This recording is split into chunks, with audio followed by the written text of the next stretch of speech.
I feel that we should give Dean Travis a chance to respond.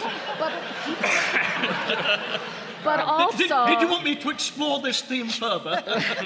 But also, pink is not my color. Dean Travis, what I wanted to do was return more to the issue of the so-called science of intelligent design, taking it out from, reducing it from the large, really fascinating social, cultural issues we've got going here, back down to science for a minute. Do you feel that this is more directed to an attack on science, a lack of knowledge of science? I mean, did you have a sense of science education going the wrong way in this trial? Who are you addressing? Oh, this is to Dean Travis, sorry. In terms of intelligent design as an attack on science, right. It's an interesting phenomenon. Intelligent design, to my eyes, has two components. The first is an interesting question, which is some features of organisms are so complicated that natural selection can't explain them. And at some level, that's a scientific issue. Is that true or isn't it? And the job of the scientist is to answer that. Much as we might have said, gee whiz, the Rutherford atom, the Rutherford conception of the atom, is inadequate to explain all the observations we make. And sure enough, we modify our conception of the atom. That's fair game as science. It's the second part that I think is the attack on science. That is, because we can't explain it, we must invoke a designer. And that's really where there's a misconception of what science is and is not. Science, and here I'm very sympathetic to John Haught's opinion that I think there's a bad problem with how so many people understand science as a collection of facts and a collection of statements that are absolutely positively true, rather than a broad idea like evolution or the atom. Our theory, if you will, is our best explanation for all the available facts. And that's what people often miss. And so because there is a perception, and I would emphasize perception, that some facts don't fit the prevailing idea, well, not only must it be wrong, would we have to discard the whole thing and invoke a completely different explanation, which is outside the realm of science as it's come to be defined from the Enlightenment and the scientific age to which Michael refers. That is an explanation based on naturalistic phenomena and not the invocation of something we can't observe, test, examine. So if I'm following you, you're saying that a basic misunderstanding of what science is opens this kind of door to allow people to propose a supernatural alternative. Well, it's more than that, because the intelligent design people know very well that science as it is practiced today, as Rob very clearly identified in his expert testimony, science as it is practiced today restricts itself to natural cause. They are absolutely explicit about trying to change that. I mean, it's really true. They want a revolution in science. They want to change science so that for certain kinds of things, they call it origin science, which translates to those aspects of science that have implications for their particular religious interpretations that they don't like. That's origin science. For certain aspects of science, you have to allow in the supernatural and still call it science. And that would be truly a science stopper, because once we allow ourselves to say, gee, this problem is so hard, I can't figure out how it worked, God did it, then we stop looking for a natural explanation. And if there is a natural explanation, we're not going to find it if we stop looking. So the scientific community is very, very strongly on the side of retaining what Rob defined as methodological naturalism, restricting science to explanation through natural cause, and not letting in theistic science, as the intelligent design people call it. I want to take a slight bend and then come back to science, because I wanted to ask Professor Guy, while we're still talking directly about the Dover decision. The ID proponents predicted this approach might meet the constitutional church-state separation barrier, that if they could sell it as science, it would work. And obviously that failed in this particular case. What is your sense of how those advocates are reacting to that and how they might be refining their approach so they could come in and yet get past the separation of church and state? Well, how they're responding is that they're depressed because this was a massive failure of the theory when it came into conflict with the First Amendment. I mean, first of all, you have to understand why ID is what it is. ID is what it is because, in a way, it's a classical example of evolution at work, because ID is creationism that evolved in response to a series of legal decisions, which said creationism isn't going to fly under the First Amendment. And so the first generation of these statutes said you can't teach evolution, and the Supreme Court in 1968 said, well, that's not going to fly under the First Amendment. So then it evolved into a kind of equal time sort of statute that said, well, if you teach evolution, you've got to teach creationism. And the Supreme Court in 1987 said, well, you can't do that either. And so it evolved again into what we now know of as ID. And ID is simply creationism stripped of all the details but one. And the problem is the one detail that they leave in the theory is the very detail that makes it unconstitutional, because the detail they leave in the theory is God. And so they've got a real problem here. And you have to understand also that the science, from the legal perspective, the science comes into play not directly but indirectly, because the claim that this is science really comes into these cases as a defense to the claim of, in this case, the parents in Dover, that this is religion. And so the parents say, you're teaching religion to our kids in class, that's a violation of the First Amendment, and their response is, oh no, this is not religion, this is science. And so all the science is really part of their defense. It's not really part of the case directly at all. Now, how they're going to respond to this, I suspect, is, well, two ways. One way is do it again. They're going to try to relitigate this in another jurisdiction with another set of judges that are more amenable to their perspective on the world and hope for a better result, in which case they'll have a conflict in the circuits and take it up to a Supreme Court that they hope is more friendly toward their side. And by the way, they haven't got that yet, but they may have it soon if you lose one of the 5 justices that I suspect is still in what would be a majority to strike this stuff down. So I think one response is to just relitigate this again in another circuit, maybe the circuit that we live in, the 11th Circuit, because the Cobb County case is pending right now in the 11th Circuit Court of Appeals, and there is a very good chance that we will lose that case on some ground or another. And if we lose that case, then depending on what the court says, you may actually have a Dover and a non-Dover, and then their perspective is going to be, oh, see, it was just some wacky judge in Pennsylvania, he got it wrong. Does everyone here know the Cobb County case? Yeah, Cobb County case is a case being litigated in Georgia right now in federal court, in which the Cobb County School Board put a very, it's a much less specific sticker in biology books in Cobb County that basically said evolution is a theory, not a fact, and we urge students to critically analyze this when they think about it. It's much less specific than the Dover sticker, because the Dover sticker actually referred specifically to intelligent design, specifically referred students to a book called Of Pandas and People, which is the sort of ID tome, 60 copies of which were donated anonymously, sort of, to the Dover School Board. The Cobb County sticker is much more benign, I guess, than the Dover sticker, and therefore easier to uphold from the perspective of the courts. And also, there's probably not the kind of, well, certainly not the kind of record we had in Dover. I mean, in Dover, you had a school board that would stand up at meetings and say, someone died on the cross 2,000 years ago, can't we do something for him now? Well, when you've got a record like that, and when you've got a judge that says that they're lying in their depositions to hide their religious perspective, it's not hard to win the case. I mean, you know, you've got a record that says they're doing something religious. The Cobb County School Board record is much less extensive in that regard. And the evidence of religious purpose, which, by the way, the district judge, well, step back for a second, under the constitutional standard to win one of these cases, the government has to show that its policy has a secular purpose, has a secular effect, and that there's no entanglement between church and state. Historically, we've always won these cases on the secular purpose analysis. In other words, we've been able to go to court and prove that the policy was motivated by a religious purpose, which makes it unconstitutional. In Dover, one of the remarkable things about the Dover opinion is that the judge ruled that the policy violated both the secular purpose requirement and the secular effect requirement. So the Dover policy actually was motivated by an impermissible purpose and had an impermissible effect. In the Cobb County case, the trial judge ruled actually in favor of the school board on purpose grounds and ruled against the school board on effect grounds.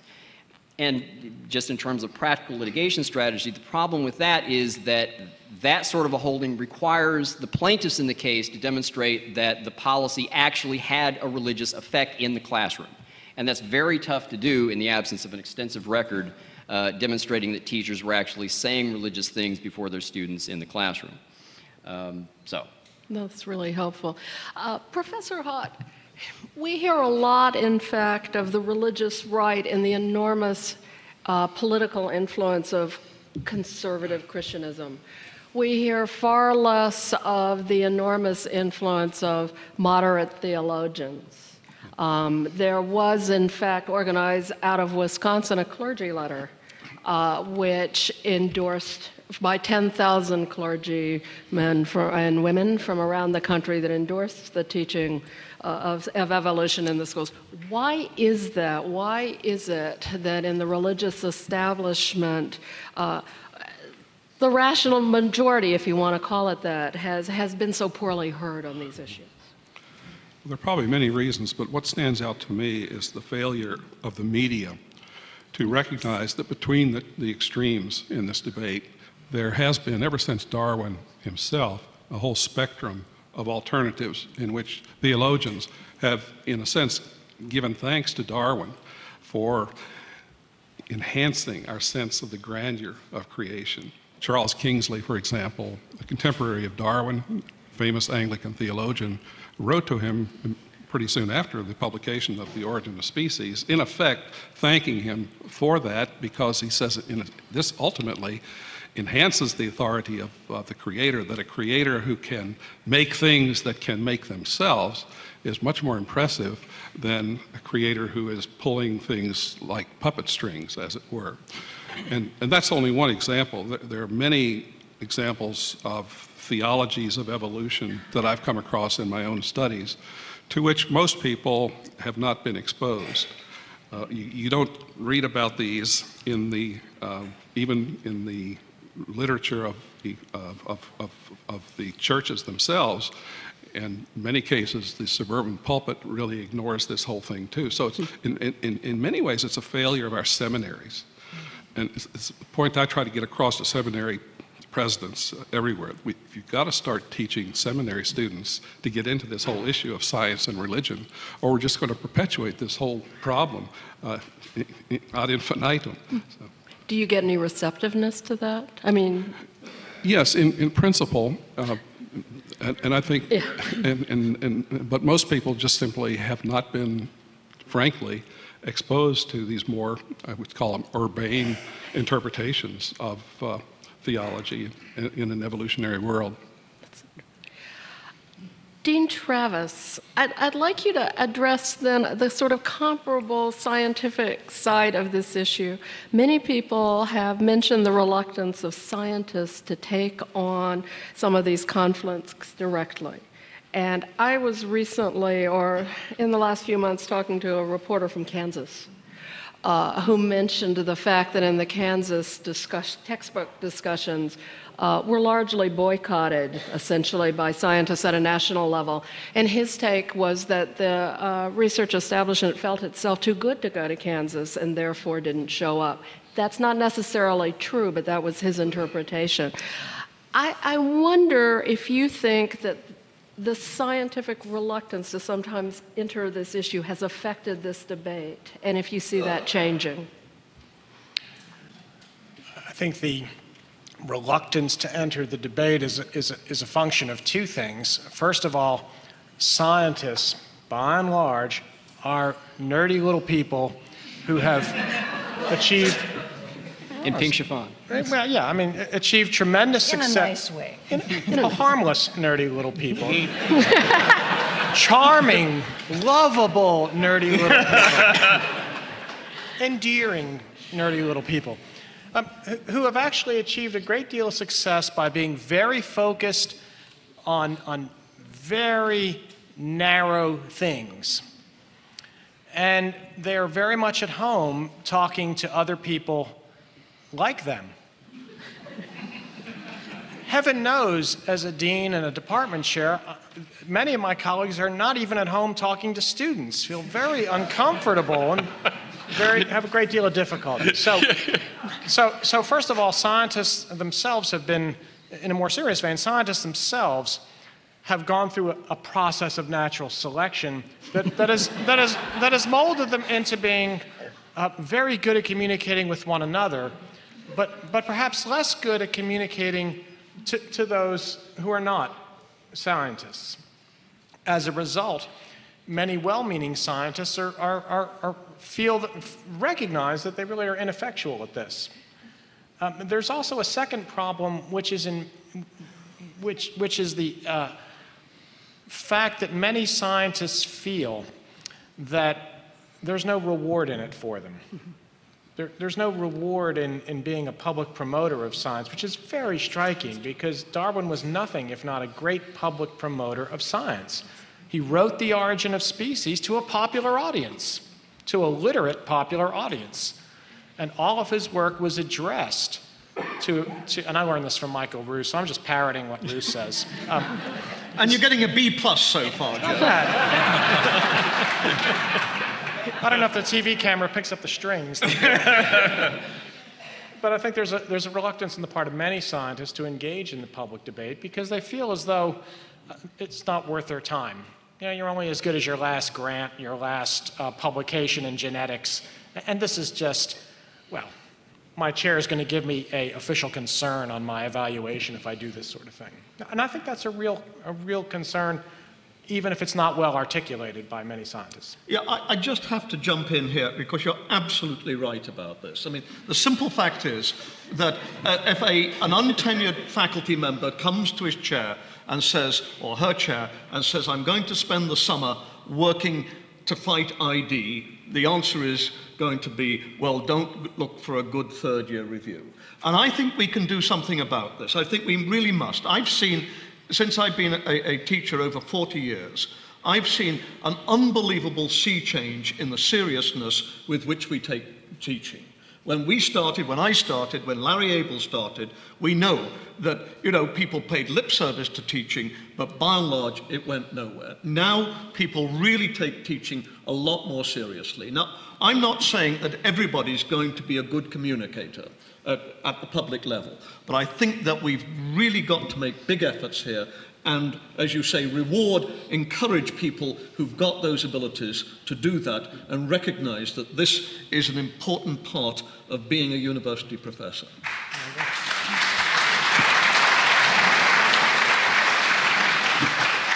Professor Pennock, would you like to also respond? Yeah, just to give one additional reason for why scientists would decline the invitation to participate in Kansas was that those sorts of venues were sponsored by the creationists on the school board.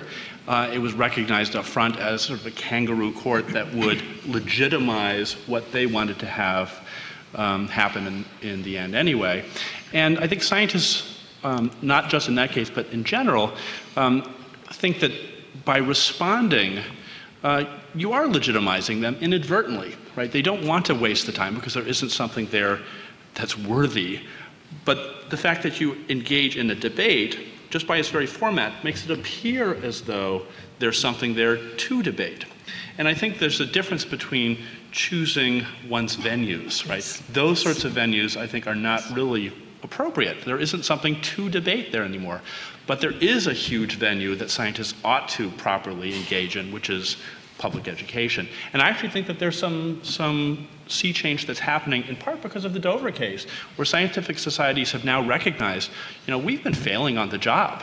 If you take a look at statistics of Americans' views on this since the 80s, since the Gallup has been following this, there's no statistically significant change. The same 47% plus or minus 3 still thinks that, human beings were created about 10,000 years ago in their present form.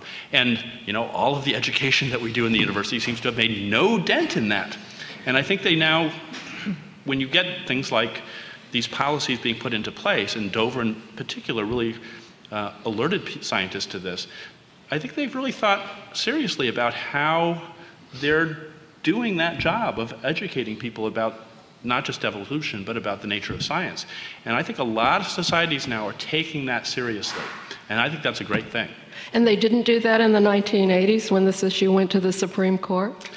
There was a little blip of interest there, but not really in the same way that we're seeing now. And I hope that this isn't a blip. I hope that this becomes a sustained change. You know, there's also, you've got to keep in mind, again, the way that the standard is changing. The reason that they didn't participate to a great extent in the 60s and the 80s when the two previous cases came up is because they didn't have to. Because, again, those cases were litigated primarily on secular purpose grounds, which means that the main objective of those cases was demonstrating the intent in the mind of the legislatures passing the statute. It is going to be different soon because we have a different Supreme Court now. The court has been politicized in a way that it hasn't been in my lifetime. And you have basically a 5-4 split on the court on these issues.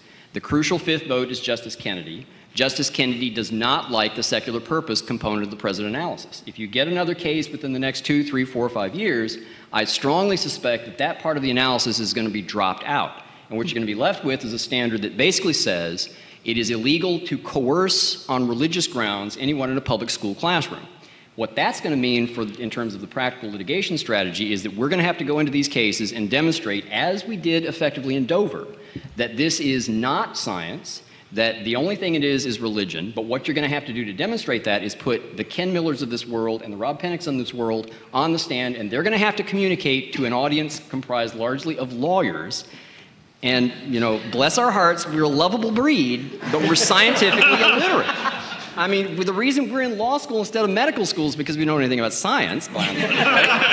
So you're going to have to communicate to a group of people who are genetically predisposed against anything scientific. And you're not just going to have to talk to the general public, you're going to have to talk to us, and that's worse. But this is something that's going to happen. And I think what you've seen in the recent couple of years, the American Association for the Advancement of Science, the National Academy of Sciences have become much more aggressive in getting involved in these cases and putting their name on letters and petitions and briefs and saying, we think this stuff is bogus. They have to do that, and they have to do it aggressively and relentlessly in every single case. Did you want to respond also, Dr. Scott? Yeah, because the National Center for Science Education is the organization that focuses 100% on this issue. And so to some degree, I have a very grassroots perspective of what's going on. And in support of my fellow scientists, the backbone of the anti-evolution movement at the grassroots in Dover and in states where there's legislation and other states where there are community problems is the scientific community. There's no question but that the first people to step up to the plate are scientists and teachers. Scientist participation in this issue is absolutely necessary. Scientists are the ones who can stand up there before the school board or the state legislature or wherever these problems arise and make the point, this is what science is, this is what creationism is. Creationism is not science. We should be teaching evolution. We should not be teaching these religious views as science. And scientists are the only ones who can legitimately make that claim. That is necessary, but it is not sufficient. Because, frankly, this is not, the creation and evolution problem is not a problem that's going to be solved by throwing science at it. You can pile the science higher and deeper, but you are not going to change the position of a school board member if that school board member believes that the majority of the people in the community want to have evolution disclaimed or dismembered in some other fashion or some sort of religious view taught. In addition to the scientific community, we absolutely depend on the civil liberties community, the sort of things that Steve Guy is talking about. The law has kept these subjects largely, well, it's kept these subjects from being taught by statute. I assure you there's plenty of creationism being taught around the country. I hear stories from teachers. But the faith community needs to step up to the plate in this as well. And here, my friend John Haught and I are in complete agreement. We need to have the mainstream clergy being much more explicit about explaining mainstream Christian theology to the people on the other side of the pulpit, which largely is that, yes, evolution happened, render unto science in that regard, but it is part of God's plan, God is involved. You don't have to have this dichotomous view of either evolution or God. Either evolution happened and everything is materialistic, or God had nothing to do with it. It's possible to combine the two. But scientists have taken an important role. They continue to take an important role. And just one last point. The most important role scientists can play in this controversy is to teach evolution better to those undergraduate students in their classes. Because those students are the ones who are going to grow up to be school teachers and teach the next generation of high school and junior high students about this topic, or not, as the case may be. And those students are going to be college graduates who will be people voting for school boards or serving on school boards or running for state legislatures. And unless we have I'm echoing Rob's point here, unless we have a better educated citizenry in terms of nature of science and the particular science of evolution, we will continue to have this problem. So I'm always haranguing university science faculty. The buck stops with you. Clean your own house first.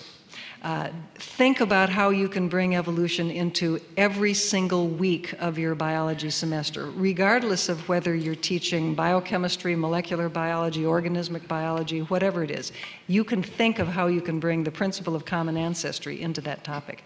And once you do that, your students, by the end of the course, will be saturated with the idea that, yeah, living things had common ancestors. I get it now. Oh, that's evolution.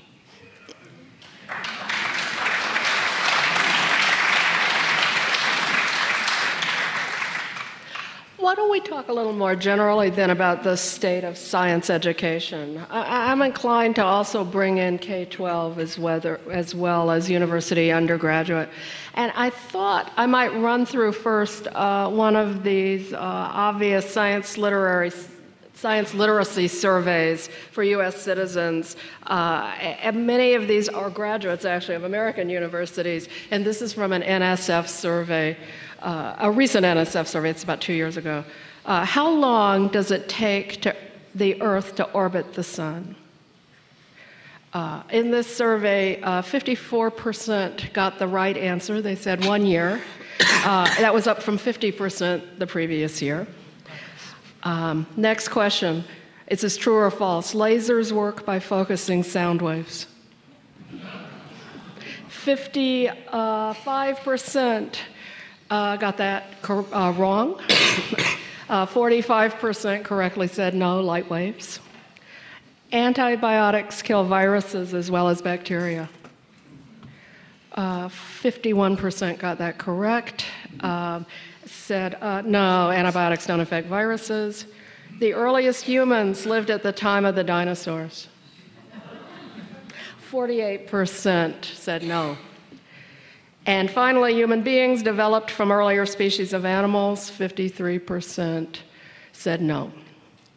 Dr. Scott, I don't think we can account for this solely due to a complicated attitude toward teaching evolution. So how do you rate the teaching of K-12 science in this country?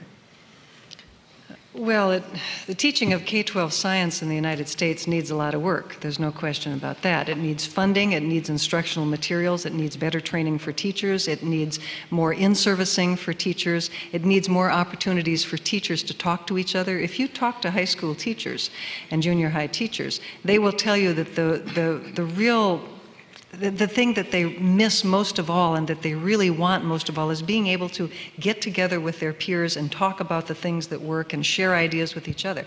Teachers are very isolated, and part of that is, of course, funding, because you pay them to come to school for 6 hours a day, and then you send them home to do a whole lot of work at home on their own. But you don't give them any scheduled opportunity to actually get together and share ideas, which is what they do in Japan and what they do in most other developed countries.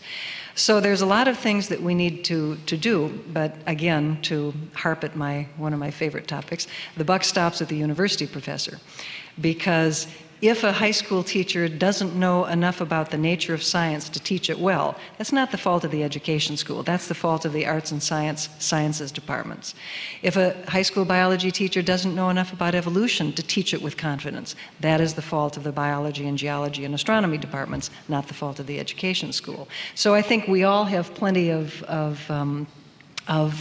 work to do, both at the university level as well as the K-12 level. And as citizens, we need to have a great deal more support for public school education than we have offered in the past. And the way we do that is to pass those bond measures, which tend to fail around the country when local education needs support. Now, you're hearing this from a Californian. Prop 13 was the evil bellwether for too many states passing similar legislation around the country.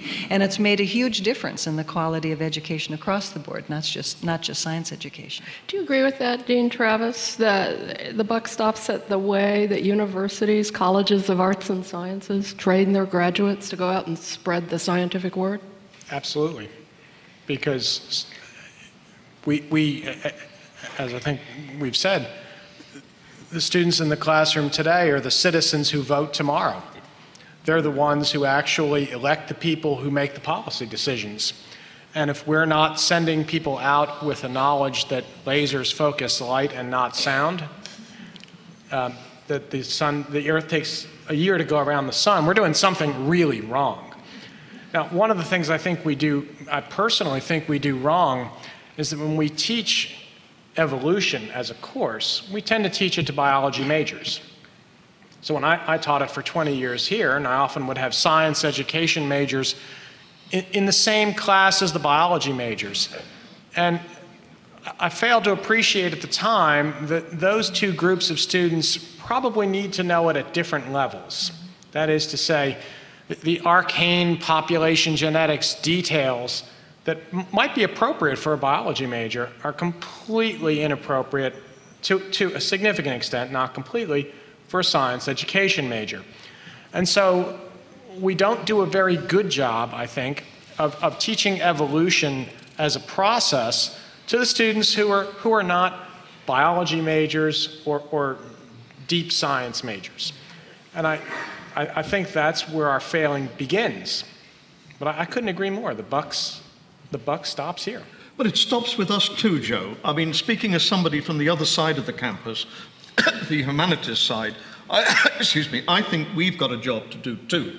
Because what I'm saying is right, that this is not just an issue of science, but that this is an issue, a deep issue of culture. And I think it is.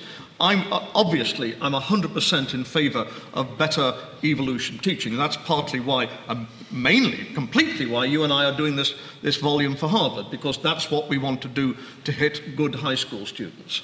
But at the same time, I think that we philosophers and people in departments of religion, people in English, these areas, we've got to help America to frame a moral vision, which I think we're not getting across at the moment. I mean, to think that moral values, what Karl Rove was pushing in Kansas in the last election, it's a travesty. I mean, it's heretical.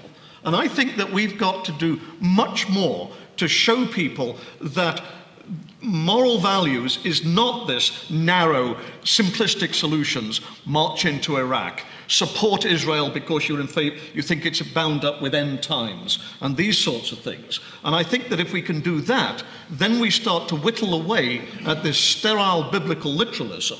And part of whittling away, of course, is getting away from Revelation and Daniel and Genesis and starting to look at the Gospels. Professor Roos, how would you have a state-funded university teach morality?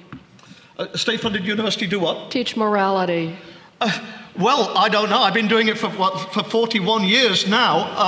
I don't think that teaching morality, I mean, it violates the distinction, say, between church and state, for instance. I don't think that in pushing a morality, I'm doing that at all. I think that in pushing morality, I try to find the common values that we've got in our society, that women and blacks and gays are equal human beings, that not having socialized medicine is deeply morally wrong. And I think that what we've got to do is, what you always do with these things is you reach out to your students with the best that we've got in the past, to try to speak to them, to their concerns and needs, to give them the tools, so that, frankly, they're going to do a lot better than we've done in our generation. Professor Pennock, you also are a philosopher of science. Would you agree that the best way to approach this then is in a full and comprehensive sense rather than teaching science better here, teaching morality and ethics over here? So I teach in a unit that's mission statement involves showing the relationship between science and the humanities, right? And that's a mission that I think is crucial to this debate. I mean, we've heard it here already. It's not the one or the other. Both of these things have to be done simultaneously for the reasons we've already heard. One is the abysmal state of science understanding in the country. But more than that, this particular issue has to do with the culture wars, right? It has to do with values. It has to do with the meaning of life. If you take a look at creationist writings, and this goes all the way through from creation science, you almost see exactly the same things in the intelligent design writings. In the end, it has to do with a worry that somehow if you accept evolution, it's equivalent to thinking that there's no meaning and purpose, and it's an existential worry here. That's something that has to do with philosophy and values and religion and so on. And no amount of evidence that you present scientifically is going to be sufficient if someone thinks that they're going to lose the meaning of life, right? So somehow you've got to be able to present both sides so you can show that there is value and meaning and beauty in science, but also the kinds of values that you have on the other side, the moral values, the religious values, are not lost by appreciating that value in science. So I think if you try the one without the other, you're bound to lose. This has to be something where there's cooperation across the board. And there's actually, it's sort of interesting, I think that one of the things that's really come out, not just of Dover, but really of the escalation of creationist activity, is the waking up of scientists and science educators and now hopefully others as well, about the need to do this. I mean, I'm certainly seeing a change now where people are starting to say, how can we do this better? How can we incorporate, not just here are the facts to learn, but let's understand why scientists accept these facts. I mean, otherwise it sounds like something you're supposed to memorize and believe, as opposed to understanding the methods of science. Similarly on the humanities side, I mean, there's much more interest now in talking about these things. So there's a sense in which we should thank the creationists for sort of bringing us together and to wake people up for the need to do that. It's like in Kansas when they said, well, you're not going to teach evolution there, we'll take it all out. I think that students during that year in Kansas in '99 and so on probably learned a lot more about evolution. There's nothing like the forbidden fruit of, oh, don't study that, right? That'll make them do it. So, Professor Hott, would you like to respond to that? Yes, I completely agree with almost everything that's been said tonight. And just to pick up on some points that Rob made, I think it would be helpful if the scientific community, the university community in general, would be perhaps a bit more sensitive to what is at stake for so many religious people in this whole discussion. And that means that we have to recognize that for many of them, their most cherished belief that there's a providential God who cares for the universe. A lot of people simply can't reconcile that immediately with what they hear in biology classes, as well as the sense of values that we've been talking about. And I think the reason for that is, I think we all have to admit historically that our sense of the divine, our religious sensibilities, as well as our ethical sensibilities were sculpted historically primarily in a pre-evolutionary, pre-scientific world that was essentially hierarchical in organization, vertical, static, so that you had a scale of values, a great chain of being running from matter through plants, animals, humans, angels, up to the divine. And there was a sense in this hierarchy that some things are more valuable than others. There was a sense of discontinuity between and among the levels. And for many people, when they first look at the Darwinian story, of the evolutionary story of life, they're going to ask, where is the scala naturae, the scale of values? What evolution seems to present is a picture of nature in which matter existed dominantly for billions of years and then grudgingly gave rise to life, and there's no real sharp discontinuity between matter and life, between life and mind, between mind and values. And in that setting, it's very possible and easy for many intellectuals to look upon values as nothing more than what we humans project back onto what seems to be an indifferent universe. So it is, in many ways, it is a question of how are we going to ground values in a post-Darwinian world. So that is the issue for theology and evolution, but it's also something that I think science needs to be aware of. That's a good point. And it reminds me that although we have some very rational, reasonable scientists on this panel, there are outspoken scientists. I'm thinking of Richard Dawkins as sort of being the standard bearer for this, who take a much more hardline position and would, in fact, say, you have to choose. You have to choose evolution or faith.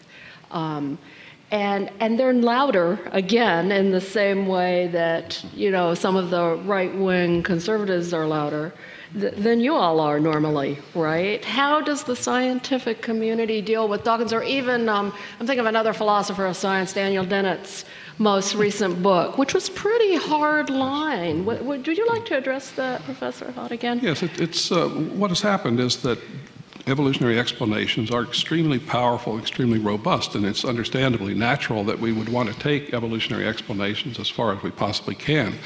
But as you just suggested, it's something I can't go into in great detail now, but there are prominent scientific thinkers and writers who have themselves, unconsciously, I think, folded their evolutionary science into a kind of worldview that goes by different names. The name I would give it to is scientific naturalism, which is the view that nature is all there is, and therefore there simply cannot a priori be any other explanations than purely scientific ones. So that means that if you're a scientific naturalist, when you look at the world of religion, you're going to have to look for purely natural explanations for why we are religious or why we are ethical and so forth.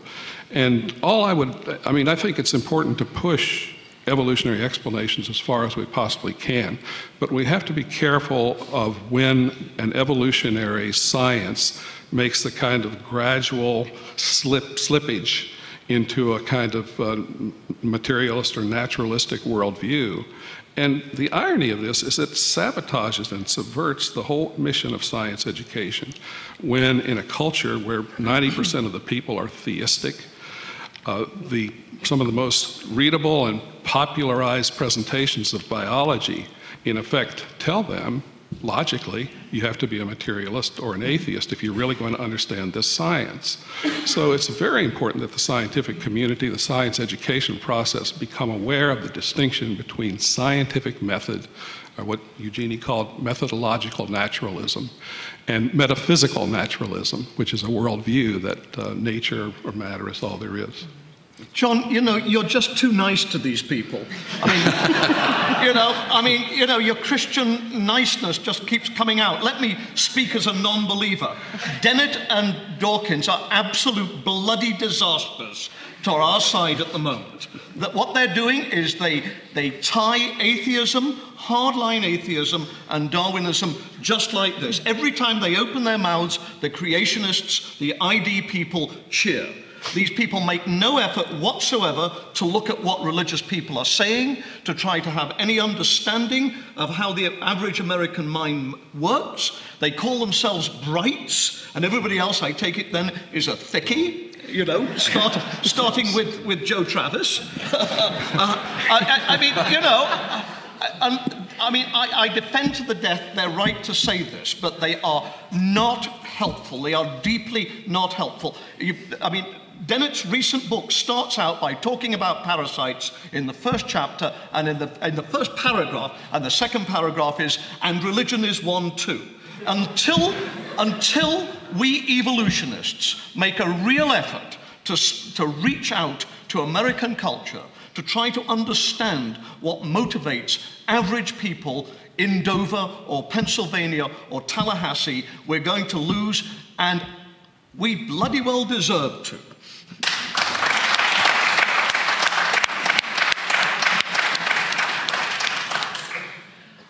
One of the things that we hear, and this is really for the whole panel, up on the Wisconsin tundra where I live, is that after Dover, there's a sort of subtle shift in how the intelligent design folks might approach this issue. And what we hear is less intelligent design and more, let's teach Darwinian theory as a flawed theory.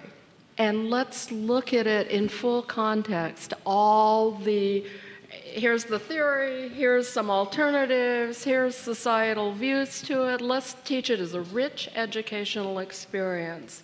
And the folks up my way think that's a pretty persuasive approach on some interesting levels, and perhaps a Trojan horse.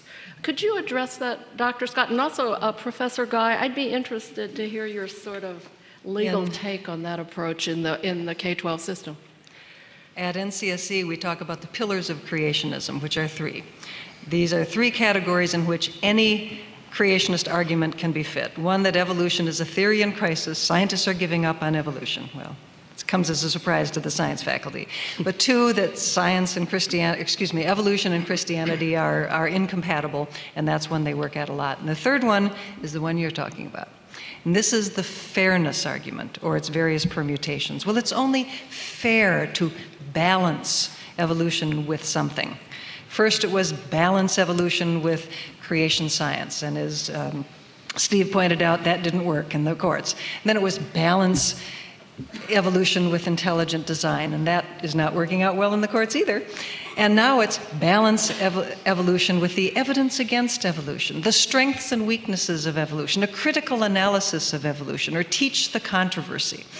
Whenever you hear language like that, what you are hearing is balance good science with bad science, which doesn't strike me as a pedagogically very good way to go in a country which needs a great deal more improvement of science education rather than deliberately miseducating students.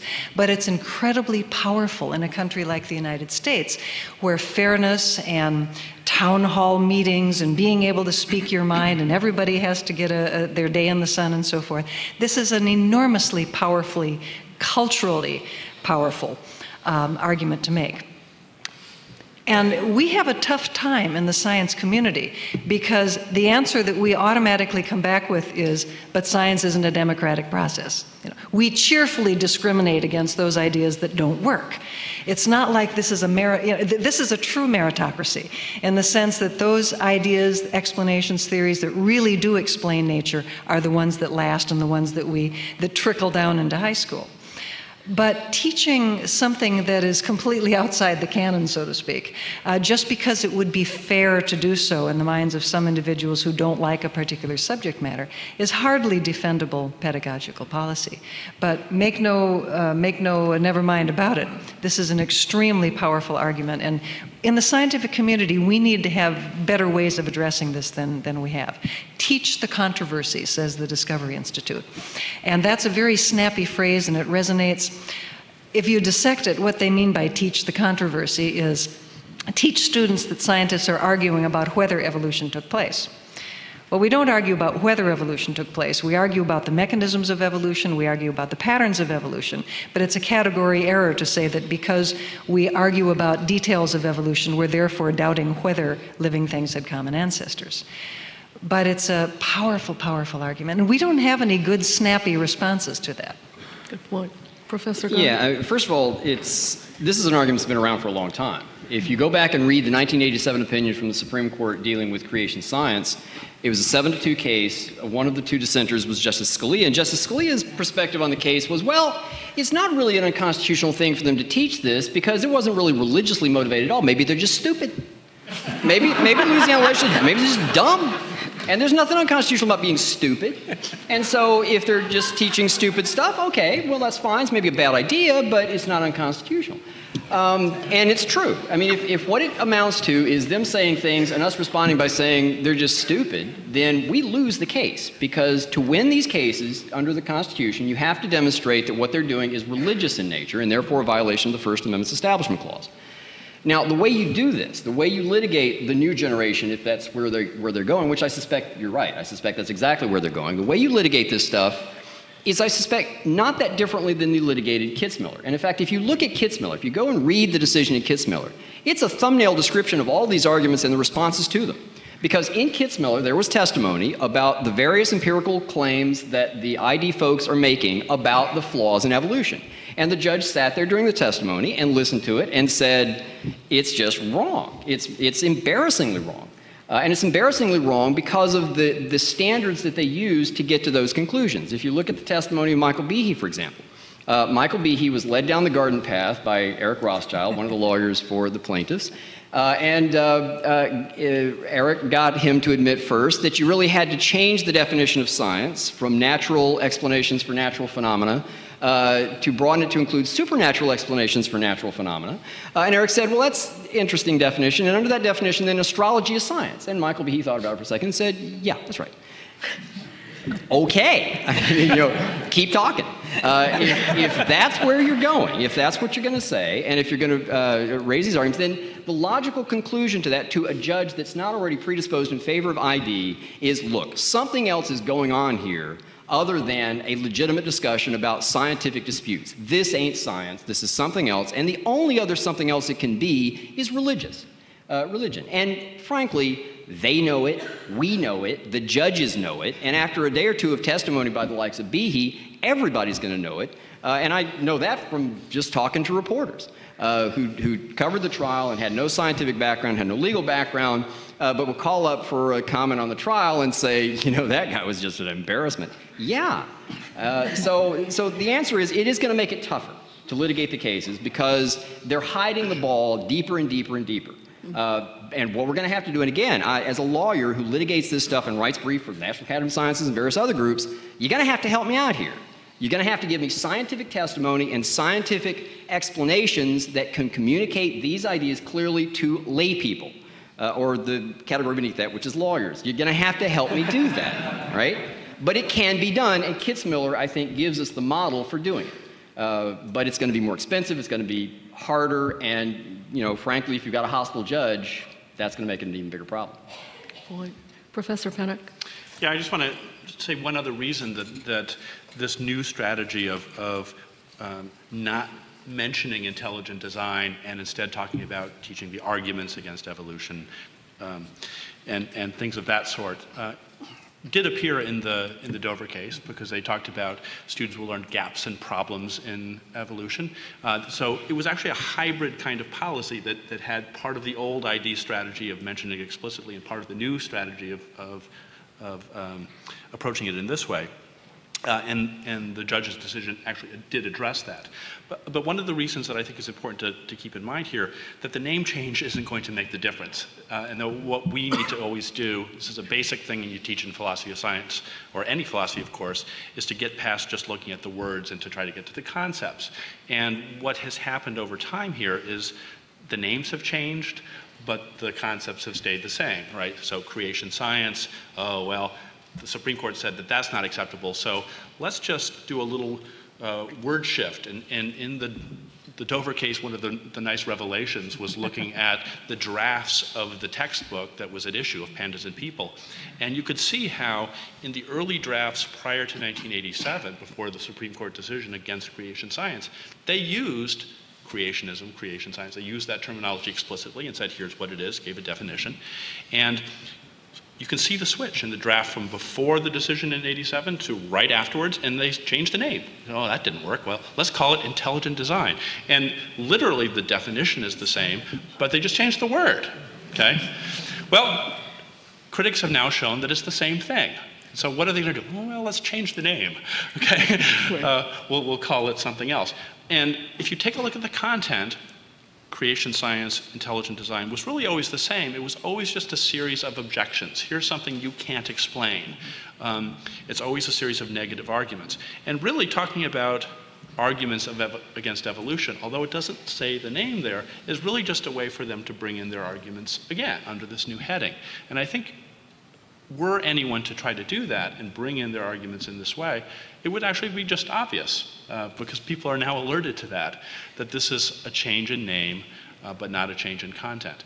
And if a teacher were to say, oh, well, let me use Michael Behe's stuff as a criticism of evolution, one would see this is what the judge has already ruled on. This isn't real science. It's a challenge. It's not anything positive for their view at all. And the name change doesn't make the difference. But that's exactly why it's going to be tried. Because it doesn't look like you're saying, go forth and teach creationism. It's a backdoor way of slipping creationism in. So there are going to be school boards around the country who'll think, oh good, this is our way of teaching creationism. We'll just teach the evidence against evolution. Because students think dichotomously. Students think there's either evolution or creationism. Disprove evolution, what's the default? So you don't have to call it creationism. You don't have to call it intelligent design. You just prove to students that evolution is crappy science, and they themselves will conclude, well, therefore God did it. Therefore special creation. It's a very clever strategy, and it's going to be very tough to deal with, because in order to convince a judge of this, as Steve has described, you really have to go into the whole history of this movement, which is what they did in Selman versus Cobb County, the textbook sticker case that Steve mentioned. The judge actually has a very nice discussion in there. He listened to the testimony and went off and read a bunch of law review articles which traced this evidence against evolution approach, this dichotomous disprove evolution and creationism wins by default, and was convinced that the theory not fact disclaimer sticker in Selman in Cobb County was really a way of bringing creationism in through the back door. But you have to be able to get a judge who's able to recognize that, and then, like Steve said, make a very, very careful case. It's the ante keeps getting raised. It doesn't get any easier. So I think it's clear if we listen to the panel that no one thinks that Dover was the last time that we're going to be confronting this issue. And I'm wondering, this is now the part of our program in which we are open to questions from the audience. If you have a question you'd like to ask anyone or all of the panel, we have microphones at the back of the room. Please address your questions into the microphone so that you can be heard in the overflow room and be recorded and be broadcast and all of those things.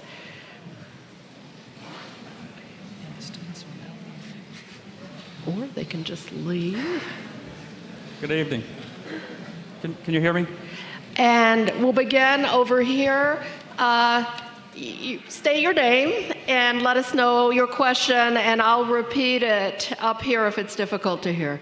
All right. My name is Mark Hessen. I have 2 children in the public school system right now, and I am a creationist. And I do acknowledge, and I believe most informed creationists do acknowledge that natural selection and mutations do exist. They have been proven scientifically. However, going from lower life forms to higher life forms, that's where we have a problem, where the genetic information, I've never seen or heard of any sound evidence to show that there's new genetic information added to the gene pool to create new species or highly complex life forms. And I would like to know, particularly Dr. Scott, if you acknowledge that there are problems with that, evidence where there's actually new information being added to the gene pool to provide higher life, or to increase the process of higher life forms. What I believe you are referring to is the concept of the created kinds, in which you can have variation and natural selection within a kind, but it is impossible to go from one kind to another. There is no common ancestry of kinds. That's the objection. Actually, I believe there's it provides for changes within species or within kind, but not to create a new kind. Right. And also the second law of thermodynamics also seems to support. Well, that's the point too. We got to deal with one point at a time here. Your statement that there's no way that new genetic information can be formed, I'm afraid, is simply wrong. There's quite an extensive literature in genetics, and I'm sure Joe could elaborate on this and give you some good sources for it, showing how new genes can arise by a variety of different, half a dozen or so different methods, including duplications and translocations and a variety of things like that. We have experimental evidence of this, and we have observational evidence of this. But the big issue, I think, for most creationists with whom I've conversed and discussed this issue, is the inability to visualize kinds of organisms, which are more than species, as I understand it from the creationist point of view, as having common ancestors. But yet, the evidence that we have from so many different sources of information, comparative anatomy, comparative embryology, biochemical similarities and differences, the fossil record, lots and lots of different sources of information, allow us to make this inference. And evolution is an inference. It is definitely an inference. We infer common ancestry from all these different sources of information. But there is no reason from what we understand about genetics or other areas of biology that we cannot make that inference on very solid grounds. And we do. So you don't acknowledge that there's a loss of genetic information through these mutations? No. And no, it is actually a way that new genetic information can be introduced into the gene pool. You also wanted to respond, Professor? Yeah, this is actually one of the most common arguments, and especially characterized within the ID movement.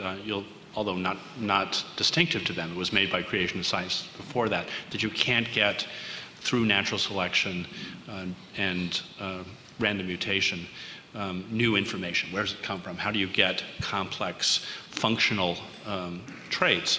And this is something where you can do experiments and make measurements and see it happen. So some of the work that I do, and not just me, but many folks do, with what's called evolutionary computation, which essentially takes that Darwinian process, Darwin's law, implements it in a computer and lets computer viruses randomly mutate as they self-replicate, have them compete with one another and be subject to natural selection. Essentially, it's Darwin's process happening in the computer environment.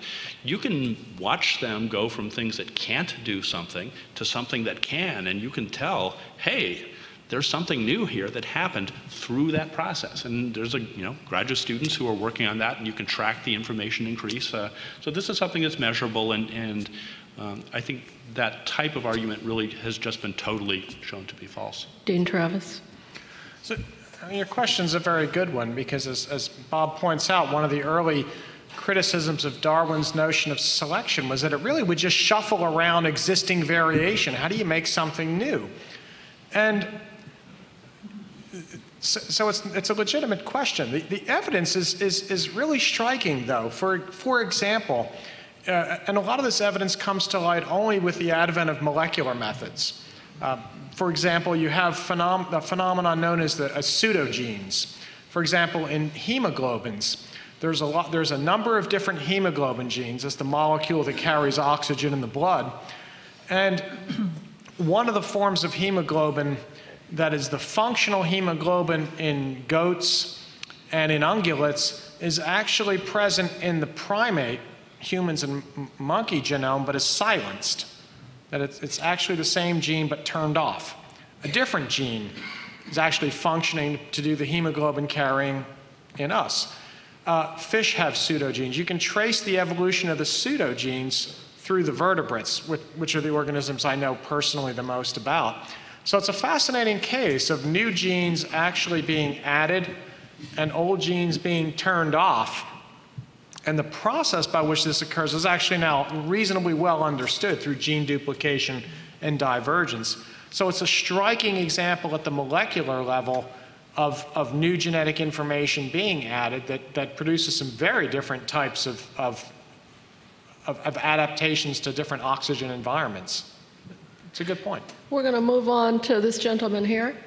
Yes. In fact, your last comment, Dr. Travis, is something that I'm concerned about. I'm Arthur Washington from Florida A&M University, a molecular biologist and biochemist. A few minutes ago, you mentioned that we should think of a way of, or not simply think of a way, but teach science differently to non-science majors and science majors. But when we get to the point of talking about evolution, especially when we get from the non-descriptive part of it down to the molecular level, cytochromes, genes, and et cetera, that is the different types of genes turned on and off, aren't you weakening science by not talking to non-science majors about that detail? It leaves sort of a fantasy world out there. Well, realistically, these things didn't happen. So I'll go back to the book of Genesis, chapter 1, God created all. Is that where we're losing students? That's a very good question. Are we losing them because we don't give them the depth necessary to really appreciate what's going on? Or are we losing them because we don't give them positive examples that they can understand? And that's a dilemma. One of the things that is hard for me to wrestle with in my own statement, and as you point this out, so much of the new and very exciting evidence is at the molecular level, at the genomic level. And it's very hard, not impossible, but very hard to communicate that to a group of students who really didn't do well in high school biology and are still struggling to understand some of the fundamentals. It's very difficult to communicate that. My own approach has been to use different examples and to use, rather than the example I just used at the molecular level, the novel morphological features and the transformation of morphology, because students even at the more basic levels understand the structure of bones and the structure of muscles and ligaments. And I usually tell them, look, if you've eaten a fried chicken and can pick out the bones and you're sure it's not a rat, then I can give you some really good examples that will motivate you along. But it's a good point. I wrestle with it, and therefore I don't end up perhaps not portraying the true power of the evidence. But I have to figure out, where do I compromise between losing them in details they don't understand and perhaps not giving them the full power of the evidence? That's a tough question. That's a good answer. Over here. Hi, my question is for the two scientists on the panel.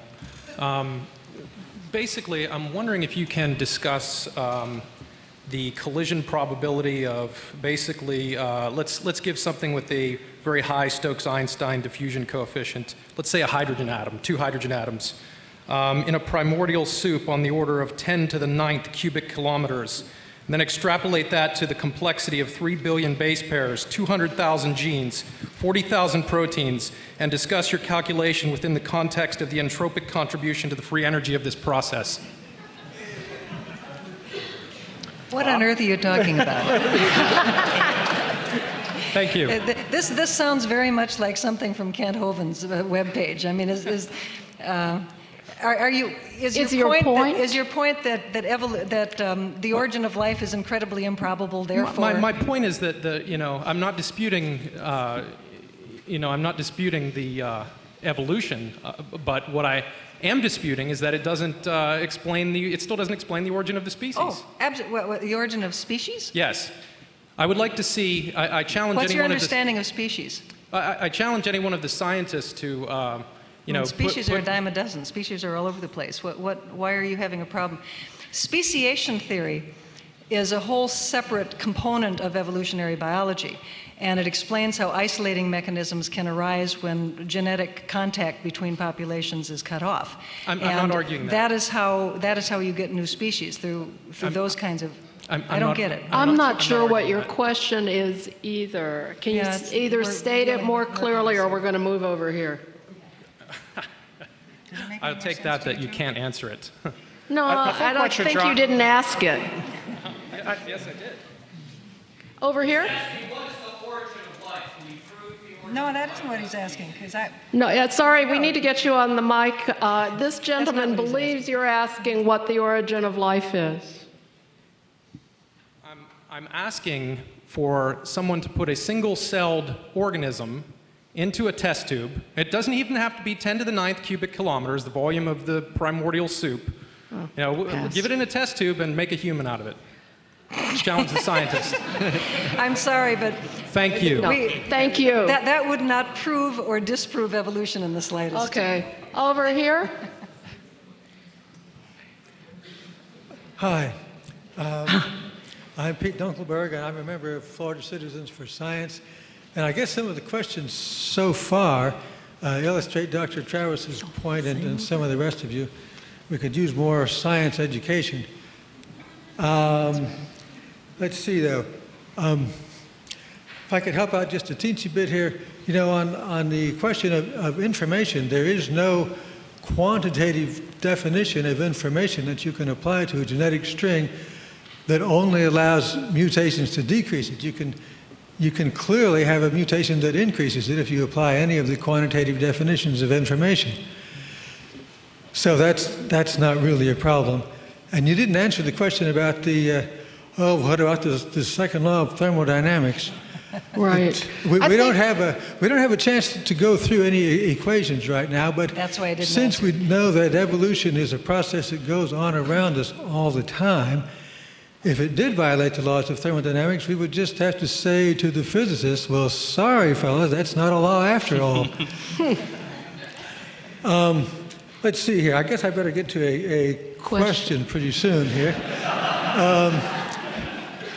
I was going to mention that the whole evolution-creation struggle obviously relates to power of different church groups and power of different religious groups in society. In other words, it's a question of politics and church versus church politics. And it would clearly be a big coup of a certain church faction to get their theology taught to everyone in school as science by teaching bogus science.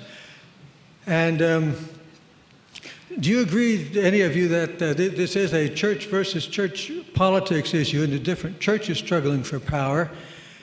And in the future, might a panel such as yourselves include someone whose field is church politics? Do you want to touch that one, Professor Haught? No, I don't really want to, but let me just tie the last two questions together. The earlier question was about how to explain the origin of life, and this question too, I think, admits of a similar type of response. And this is a good example of what I was talking about earlier. We need to develop a sense of explanatory pluralism, that there can be a plurality of levels of approach to any particular phenomenon, including, say, the origin of life. From the point of view of physics, you know, you're going to talk about it in terms of thermodynamics, self-organizing properties of matter. All that enters into the explanation of the origin of life. If you're a chemist, you'll talk about such things as the bonding properties of carbon with other atoms. If you're a biochemist, you'll talk about RNA cycles, protein replication, all sorts of things like that. And recently, you can bring in another science, astrophysics. If you asked Martin Rees, the Royal British astronomer, to explain the origin of life, he'd say, we can't hope to explain the origin of life until we go back and look at what he calls the 6 numbers that had to be established right at the time of the Big Bang that made it probable for evolution to come about. And if you're Harold Morowitz, you'll talk about the origin of life as one of 28 different chapters in the emergence of the universe. And my view is let's push these explanations as far as we possibly can. They don't overlap. They're incommensurate in many ways. And if you're theologically oriented, you can accept all those explanations as being accurate. And you don't have to look upon it as though the more robust scientific explanations become, the less significant theological explanations would be. For example, you could take all those explanations and, in principle at least, make them compatible with the idea in religion and theology that there is a generous principle, ultimate reality, that wants the universe to emerge in a spontaneous way and in a manner compatible with rich diversity. The earlier question was a little bit disturbed about whether science is going to undermine the idea that theology, that God is interested in a diversity of life. But you don't have to see science as in any way competing with these fundamental religious positions. And you should not try, second, this is my last word on it, we should not try to insert theological explanations at any of those levels where scientific explanation is going on. And all of this would be acceptable if we could just relax and accept the possibility that there can be many, many levels of understanding of the causal ingredients that enter into the explanation of almost anything that happens in our universe.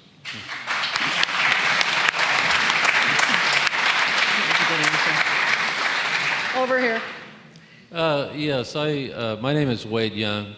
I am a Catholic Christian. I do believe in science. I also believe in evolution. My faith tells me that it is okay to believe in that. It has always told me that. And I have a daughter who is in school and is well educated in science, and I hope one day she'll be a physicist. I would like to ask the speaker if I could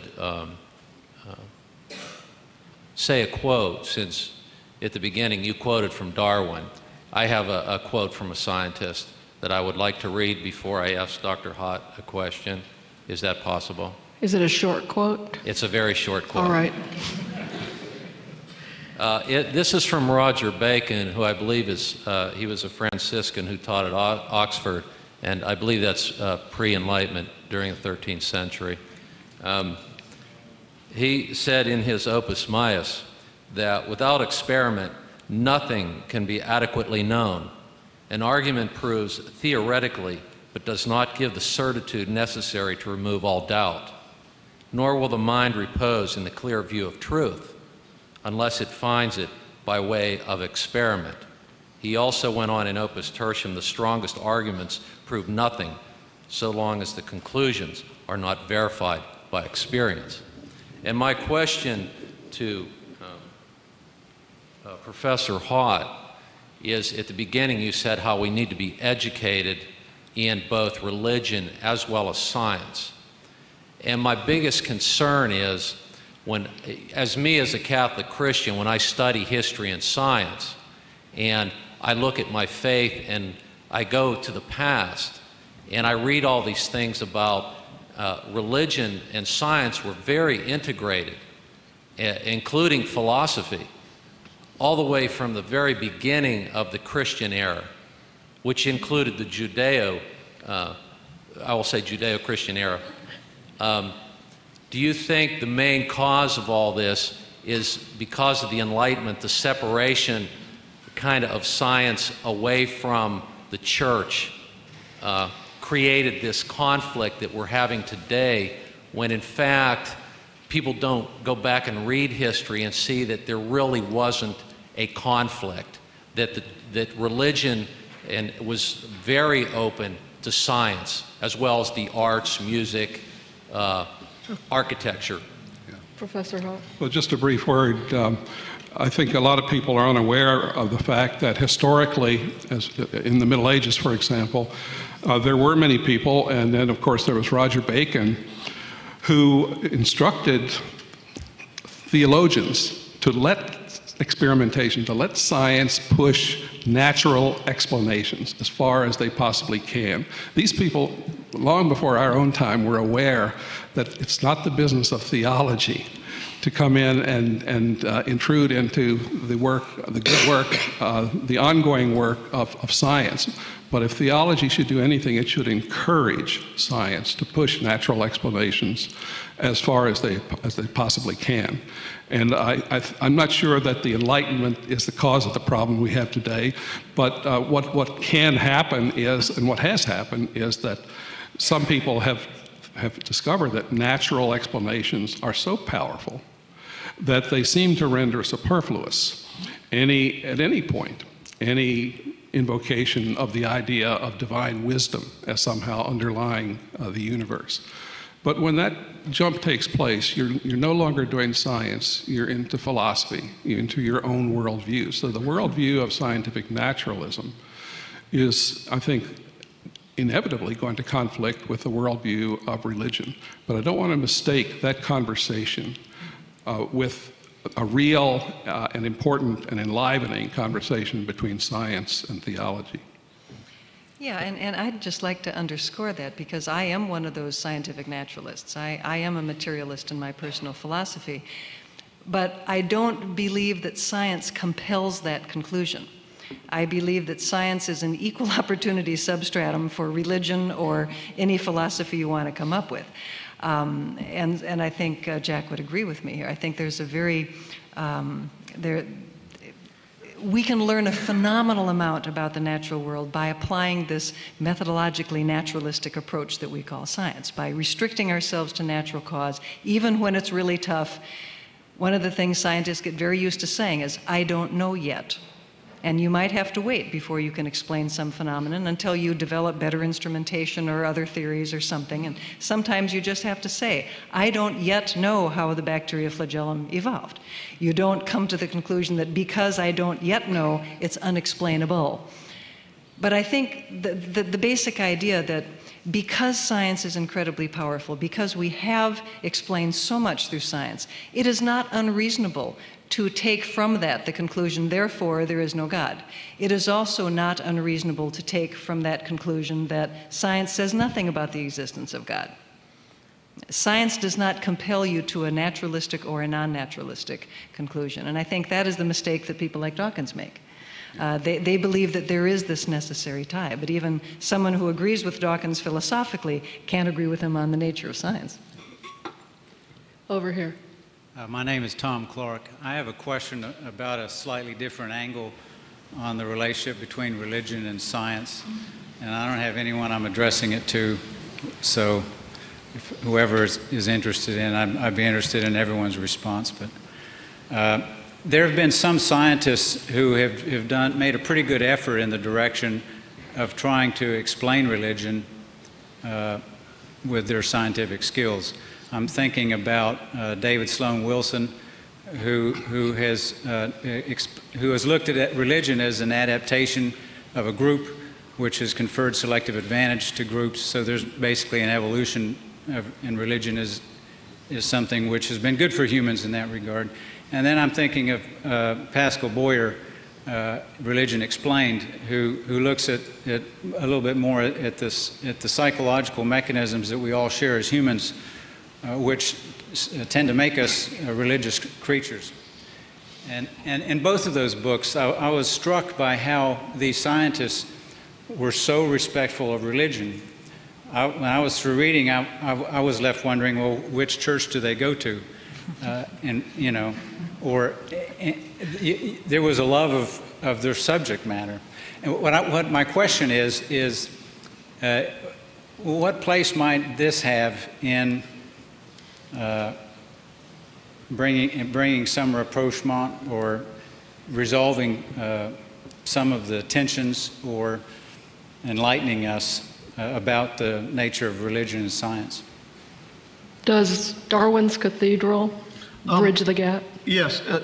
Can I speak to this? Because, in fact, this is a topic which is first raised by David Hume, actually, in the 18th century rather, in his Natural History of Religion. And Hume lays out a sort of a natural course of how he thinks religion develops, which incidentally was very influential on Darwin in The Descent of Man. He'd read Hume and studied him carefully. And Hume, and Darwin following him, says, of course, the fact that I give a naturalistic explanation of something doesn't tell you absolutely in any way whether it's true or not. You've got to have independent arguments for this. And I think that this is very true. I mean, the fact, for instance, that if I see a truck bearing down on me and I hop out of the way and you say, oh, well, you don't know that the truck really was there because, you got it through your evolutionary acquired characteristics, your eye and these sorts of things. I say, yes, but it doesn't mean to say that the truck didn't exist. And I think that you could use exactly the same argument with respect to religion. Now, some people, and we've mentioned Dennett earlier, some people have a rather different twist on this, because Dennett starts with the belief that religion is not true. And then what he wants to do is give an evolutionary explanation, which is to show how we can be such fools to be deceived by religion so much. And of course, this is why he gets into his parasite and likens religion to being like the liver fluke and something like that.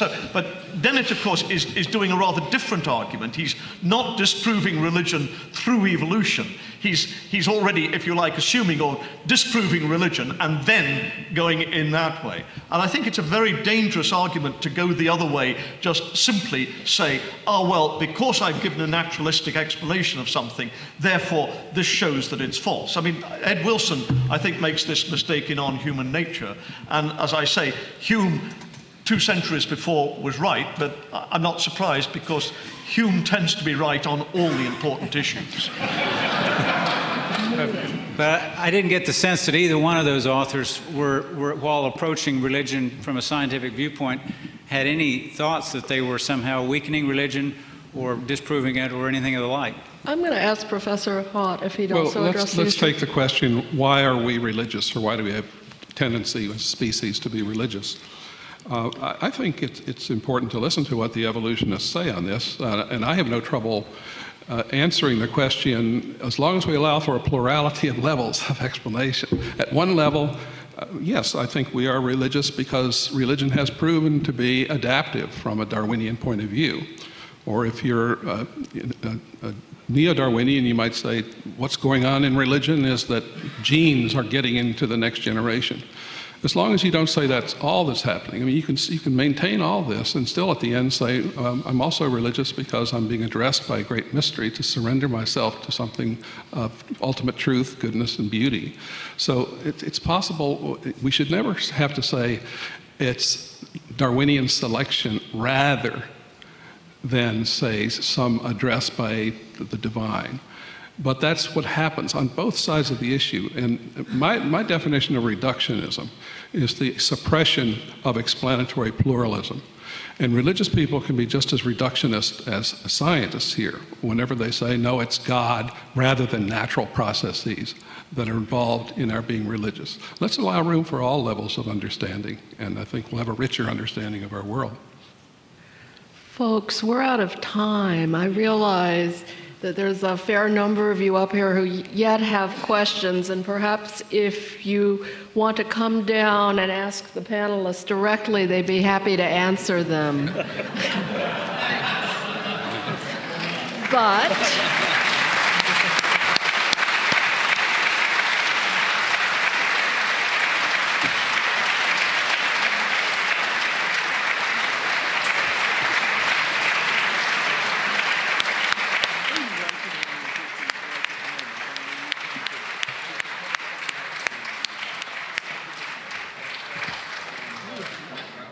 thank you for a terrific panel. It was a pleasure to be here.